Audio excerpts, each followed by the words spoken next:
Good evening बच्चों। कल की क्लास में हमने प्रश्नावली 6.3 पूरी तरह से समाप्त कर लिया था, ठीक है।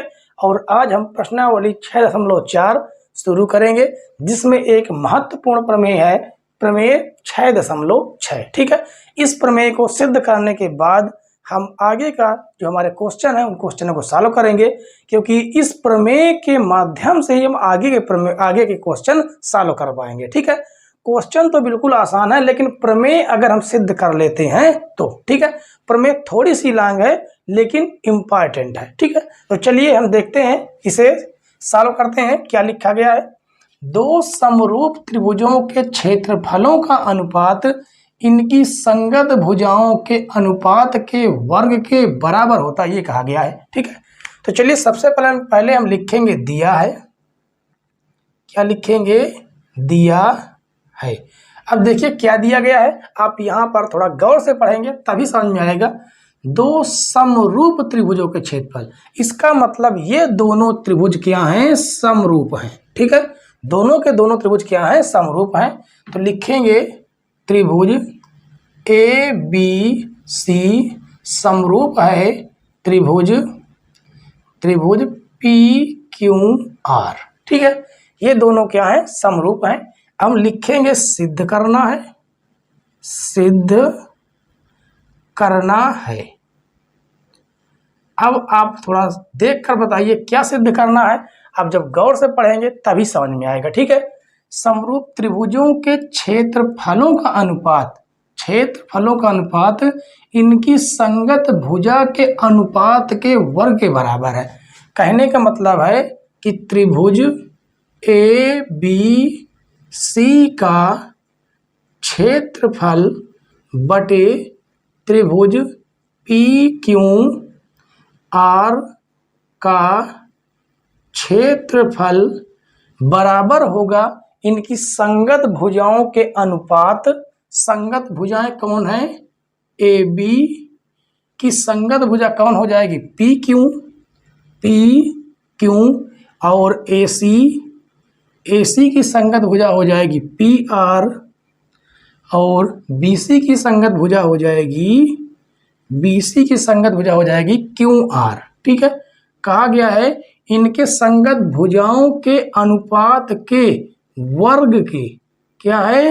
वर्ग के बराबर होता है। क्या होता है? बराबर। अब यहाँ पर ये वाला इसके बराबर हो सकता है, ये भाग इसके बराबर हो सकता है, और ये भाग इसके भी बराबर हो सकता है, ठीक है। ये हमें क्या करना है? सिद्ध करना है। अब यहाँ पर हमें एक रचना करनी होगी। रचना क्या करनी होगी? हमें शीर्ष बिंदु ए से BC पर एक लंब डालना होगा, ठीक है, जिसका नाम हमने M रख दिया, और इसी तरह P से भी एक लंब डालना होगा, उसका हमने नाम N रख दिया, ठीक है। तो जैसे ये लंब गिरता है तो यहाँ पर बनने वाले जो कोण होते हैं वो 19 डिग्री के बन जाते हैं दोनों तरफ, ठीक है। तो चलिए इसे हम लिखेंगे रचना में AM भुजा BC का तथा PN भुजा QR पर लंब है, ठीक है। अब देखिए, अब हमें सिद्ध करना होगा, ठीक है। अब देखिए हमें इसे सिद्ध करने के लिए क्या करना होगा? हमें त्रिभुज का क्षेत्रफल का फार्मूला लगाना होगा। तो त्रिभुज का क्षेत्रफल, यहाँ पर हम हिंदी में लिख देते हैं, ठीक है, ज़्यादा ठीक रहेगा। त्रिभुज का क्षेत्रफल, पहले हम आपको फार्मूला लिख देते हैं, उसके बाद हम इसका यूज करेंगे, ठीक है। तो 1/2 क्या होता है फार्मूला? आधार गुणे ऊंचाई। ये है क्या होता है? फार्मूला है त्रिभुज का क्षेत्रफल का, ठीक है। अब इन दोनों त्रिभुजों के हम क्षेत्रफल बारी बारी से निकालेंगे, ठीक है। तो त्रिभुज ABC का क्षेत्रफल बराबर होगा 1/2 आधार, देखिए आधार क्या हो जाएगा, BC हो जाएगा, ठीक है। आधार हो जाएगा BC गुणे ऊंचाई हो जाएगी AM, इसका हम नाम दे देंगे समीकरण 1, ठीक है। यहाँ पर देखिए, यहाँ पर दिया है में एक चीज हमें जो है, और चलिए ठीक है, एक चीज हमें और दिया था कि जो कोण है ना ये 19 डिग्री बन रहा है, ठीक है। चलिए इसको हम आगे लिख देंगे, इसे हम समीकरण 1 बना दिया। अब आगे देखिए त्रिभुज, अब अगले वाले त्रिभुज की बात कर लेते हैं, PQR। तो त्रिभुज PQR का क्षेत्रफल बराबर हो जाएगा 1/2 गुणे आधार हो जाएगा QR गुणे AN। इसे हम नाम दे देते हैं समीकरण 2, ठीक है। अब समीकरण 2, समीकरण 1 और 2 का हम भाग दे देंगे, क्यों? क्योंकि हमें ये प्राप्त चाहिए, इसे हमें प्राप्त करना है। तो लिखेंगे समीकरण 1 भागे समीकरण 2, ठीक है। अब देखिए, तो लिखेंगे त्रिभुज ABC का क्षेत्रफल बटे त्रिभुज PQR का क्षेत्रफल बराबर में क्या दिया है, 1/2 BC गुणे AM बटे में आ जाएगा 1/2 QR गुणे AN, ठीक है। 1/2 से 1/2 कट जाएगा, तो यहाँ से आ जाएगा त्रिभुज ABC का क्षेत्रफल बटे त्रिभुज PQR का क्षेत्रफल बराबर कितना आ जाएगा, BC गुणे AM बटे QR गुणे AN। हमें आना क्या चाहिए था, देखिए या तो AB बटे PQ का स्क्वायर आ जाता, या AC बटे PR का, या BC बटे QR का। यहाँ पर संभावना ये दिख रही थी कि BC बटे QR का स्क्वायर आ जाएगा, ठीक है। BC बटे QR का स्क्वायर आ जाएगा, तो लेकिन इसका मतलब इसमें हमें कुछ ना कुछ फेरबदल करना होगा। जो BC बटे QR के ये बराबर अगर आ जाता है तो हम BC बटे QR का होल स्क्वायर लगा देंगे, इसे हम नाम दे देंगे समीकरण 4, ठीक है। तो चलिए अब समीकरण 4 नाम दे दिया। अब देखिए आगे, अब आपको हम सॉल्व करके दिखाते हैं, ठीक है। अब यहाँ पर देखिए एक चीज दिया गया है, क्या कि त्रिभुज ABC समरूप है, ठीक है।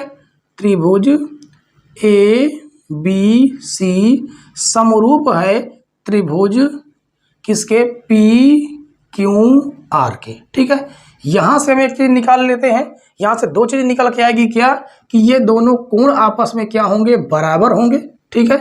कोण B बराबर कोण Q, इसका नाम दे देंगे समीकरण 4, ठीक है।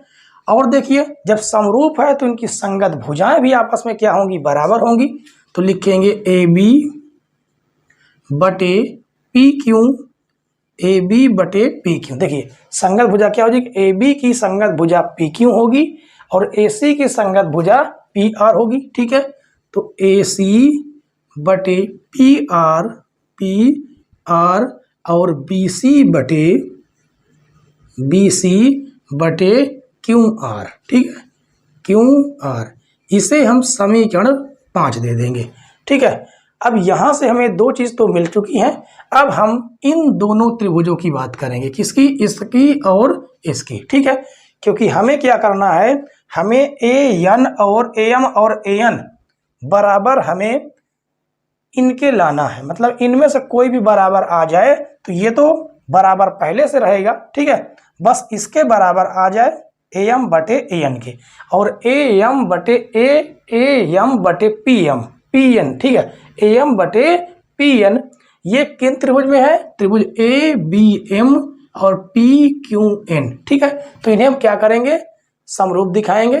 तो लिखेंगे त्रिभुज ABM, त्रिभुज ABM व त्रिभुज PQN पी क्यू एन में।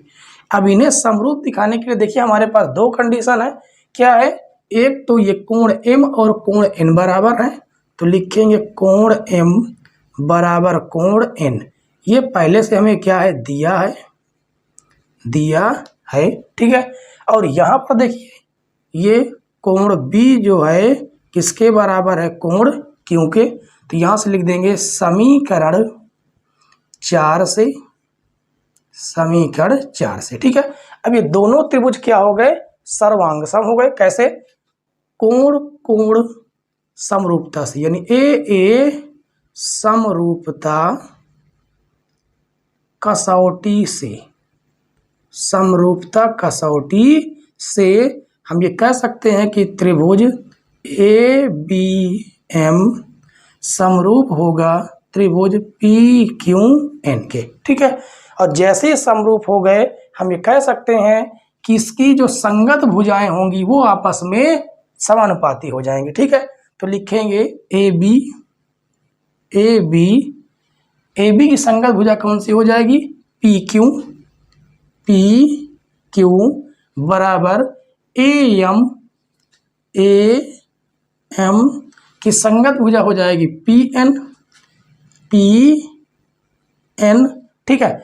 अब बटे में हम बी एम बटे क्यू एन भी लिख सकते हैं, लेकिन हमें इसकी जरूरत नहीं है, इसलिए हम नहीं लिखेंगे। और इसका हम नाम दे देते हैं समीकरण, कौन सा? समीकरण 6, ठीक है। तो समीकरण 5 हो गया और समीकरण 6 हो गया। चलिए अब आगे हम सॉल्व करते हैं, ठीक है। आराम से देखेंगे बच्चों, पूरी तरह से आपको समझ में आएगा, ठीक है।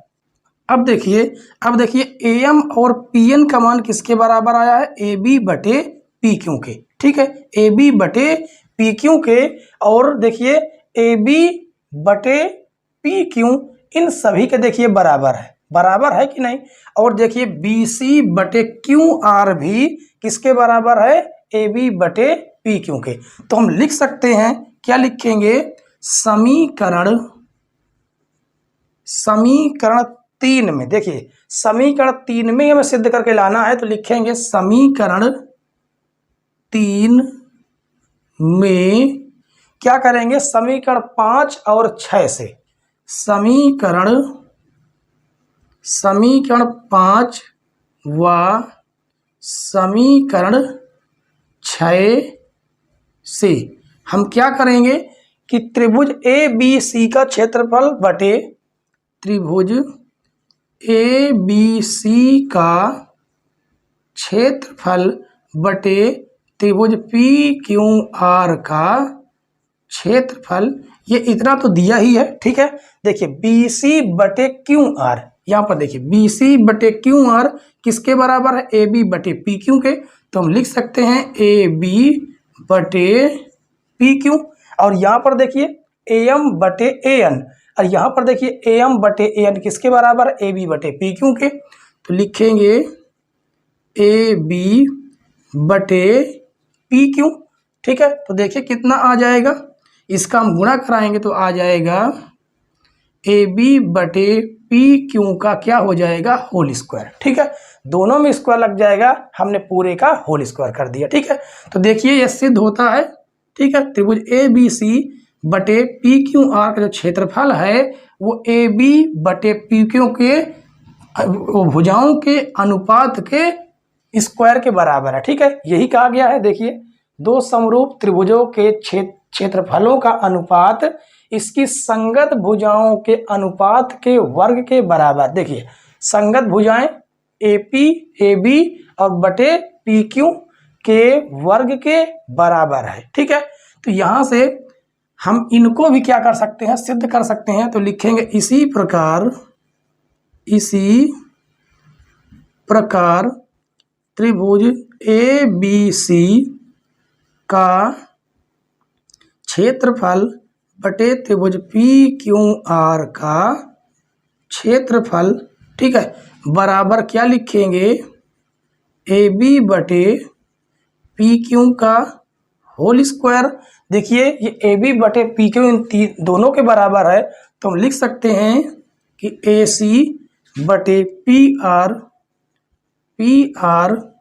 का होल स्क्वायर बराबर होगा BC बटे QR, BC बटे QR का होल स्क्वायर के। ठीक है, और यही हमें क्या करना था, सिद्ध करना था। ठीक है बच्चों, तो आशा करते हैं कि ये जो प्रमेय 6.6 है ये आपको समझ में आई होगी। ठीक है, पेपर की दृष्टि से इम्पॉर्टेंट है ये। ठीक है, तो चलिए अब हम प्रश्नावली 6.4 के क्वेश्चन सॉल्व करते हैं। ठीक है, आइए बच्चों अब क्वेश्चन नंबर 1 से शुरुआत करते हैं। ठीक है, प्रश्न नंबर 1 लिखा है, मान लीजिए त्रिभुज ABC समरूप है त्रिभुज DEF। ठीक है, ये दोनों त्रिभुज क्या है, आपस में समरूप हैं और इनके क्षेत्रफल क्रमशः 64 सेंटीमीटर स्क्वायर और 121 सेंटीमीटर स्क्वायर है। ठीक है, इनका जो क्षेत्रफल है एक का है 64 सेंटीमीटर स्क्वायर और एक का 121 सेंटीमीटर स्क्वायर है। ठीक है, और कहा गया है EF बराबर कितना दिए है, 15.4। EF कितना दिया हुआ है, 15.4 सेंटीमीटर स्क्वायर, और पूछा गया है कि BC ज्ञात कीजिए, ये हमें ज्ञात करना है। ठीक है, और आपको अभी हमने एक प्रमेय सिद्ध करवाई थी। क्या सिद्ध करवाई थी कि दो त्रिभुज अगर समरूप हैं तो उनके क्षेत्रफलों का जो अनुपात होता है वो उनकी संगत भुजाओं के अनुपात के वर्ग के बराबर होता है। ठीक है, तो लिखेंगे त्रिभुज ABC, त्रिभुज ABC का क्षेत्रफल बटे त्रिभुज DEF का क्षेत्रफल बराबर, यहाँ पर देखिए भुजाएं कौन सी दी गई हैं, भुजा दी गई है BC बटे EF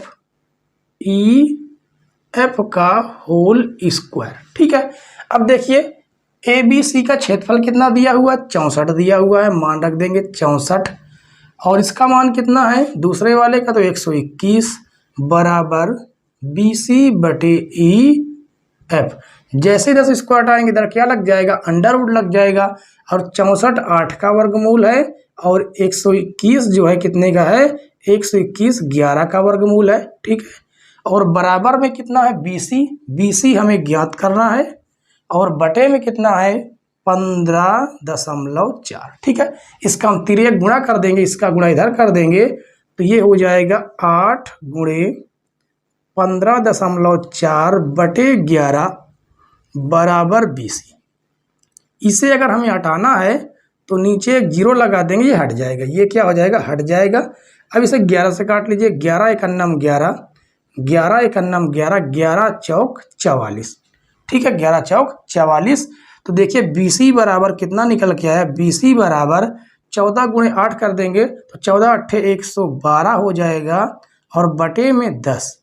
तो यहाँ से BC की जो वैल्यू निकल के आई वो आज गई 1 0 1 1 पे धनो लगा देंगे, यानी 11.2 सेंटीमीटर। ठीक है, देखिए बच्चों कितना आसान क्वेश्चन था, बिल्कुल रसगुल्ला की तरह था। ठीक है, मतलब बिल्कुल ही आसान था, आप लोग आराम से इसको कर सकते थे। ठीक है, अब देखिए बच्चों क्वेश्चन नंबर 2, क्वेश्चन नंबर 2 भी बहुत ही आसान क्वेश्चन है। ठीक है, देखिए इसमें कहा गया है एक समलंब ABCD जिसमें AB समांतर है CD के। ठीक है, समलंब में दो भुजाएं आपस में क्या होती है, समांतर होती है। ठीक है, तो इसमें कहा गया है जो AB है वो CD के समांतर है।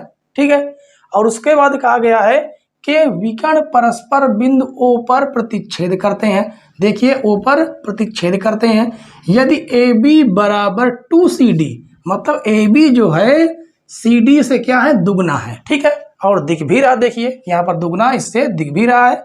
और आगे हो तो त्रिभुजों AOB और COD, कहाँ पर, इस त्रिभुज की बात हो रही है, इस त्रिभुज की AOB, इस त्रिभुज की। ठीक है, इसको थोड़ा मंडा लाइन कर देते हैं, और इस त्रिभुज की बात हो रही है, इस त्रिभुज की।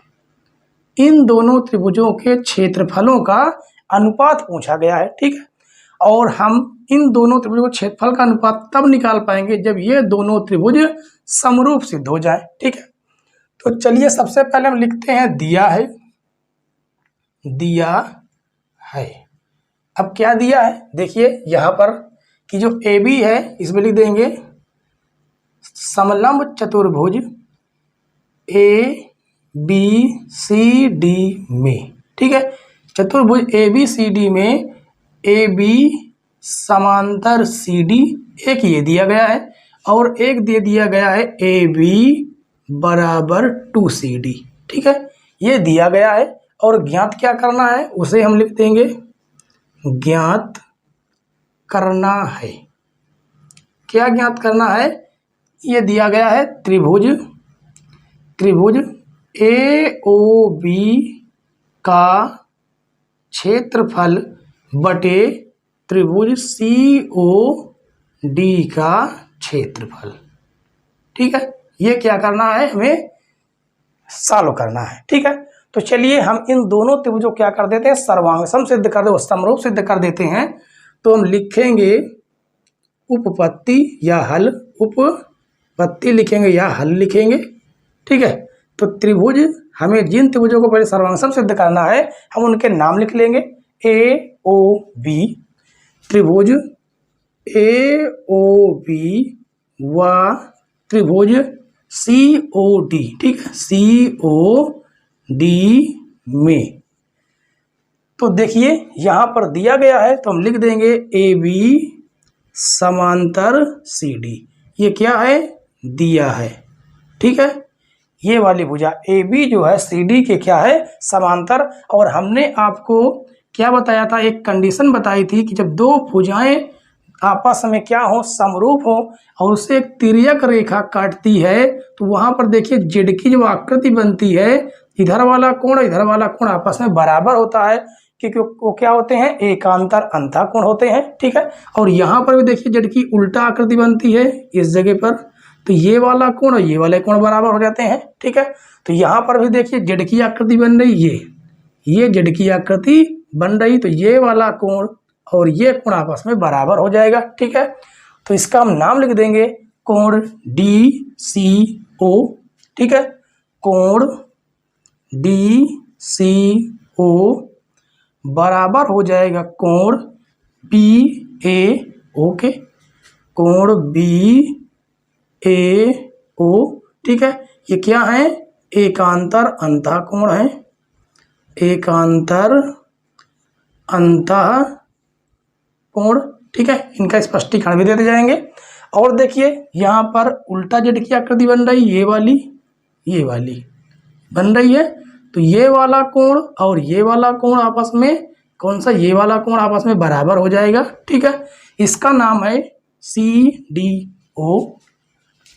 कोण सी डी ओ बराबर हो जाएगा कोण किसके ओ बी ए के, कोण या लिख देंगे ए बी ओ, ठीक है, ए बी ओ। ये भी क्या है एकांतर कोण है। अब देखिए दोनों त्रिभुज क्या हो गए समरूप सिद्ध हो गए। क्यों समरूप सिद्ध हो गए? कोण कोण समरूपता से, कोण कोण समरूपता से, समरूपता कसौटी से हम कह सकते हैं कि त्रिभुज ए ओ बी समरूप हो गए त्रिभुज सी ओ डी, ठीक है। तो अब जैसे समरूप हो जाते हैं तो हम ये कह सकते हैं कि त्रिभुज ए ओ बी का क्षेत्रफल, त्रिभुज ए ओ बी, ए इसको थोड़ा साफ सुथरा लिख देते हैं, ठीक है, ए ओ बी का जो क्षेत्रफल है और त्रिभुज सी ओ डी का जो क्षेत्रफल है वो बराबर होगा इनकी संगत भुजाओं के, ठीक है। अब संगत भुजाएं हमें कौन कौन लेनी है तो हमें इसे देख के चलना है, ये यानी ए बी और सी डी, ठीक है। तो देखिए ए बी के बटे में क्या हो जाएगी सी डी, क्योंकि यही संगत भुजा है, ठीक है। तो लिखेंगे ए बी बटे सी डी के संगत भुजा के अनुपात के वर्ग के बराबर होता है, ठीक है। तो अब देखिए ए बी का जो मान है किसके बराबर है 2CD के बराबर, और यहाँ पर हम लिख देंगे CD, उसका कर देंगे होल स्क्वायर, CD से CD कट जाएगा तो यहाँ पर आ जाएगा 2 का स्क्वायर 4 और आ जाएगा 1। ठीक है, तो हम कह सकते हैं जो उनका अनुपात आया है वो 4:1 ये आया। ठीक है, अनुपात में लिखेंगे और ऐसे लिखना चाहे तो 4/1, यही हमारा क्या हो जाएगा, आंसर हो जाएगा। ठीक है बच्चों, और इस प्रश्नावली के जितने भी क्वेश्चन है वो बहुत ही सरल क्वेश्चन है। ठीक है, ऐसे ही क्वेश्चन इसमें आपको मिलेंगे आगे भी। ठीक है, तो आज के लिए इतना ही बच्चों, हमने प्रश्न नंबर 2 तक सॉल्व कर लिया है। इसके आगे के बचते हैं 4 क्वेश्चन। ठीक है, वो हम कल सॉल्व करेंगे। तो आज के लिए इतना ही बच्चों, अगर आज की वीडियो आपको पसंद आई हो तो वीडियो को लाइक करें और चैनल पर नए हो तो चैनल को सब्सक्राइब कर लें, बेल आइकन जरूर प्रेस कर लें बच्चों। ठीक है, ताकि आपके पास नई नई वीडियो की नोटिफिकेशन आप तक समय समय पर पहुंचती रहे। ठीक है, वीडियो देखने के लिए धन्यवाद बच्चों। जय हिंद।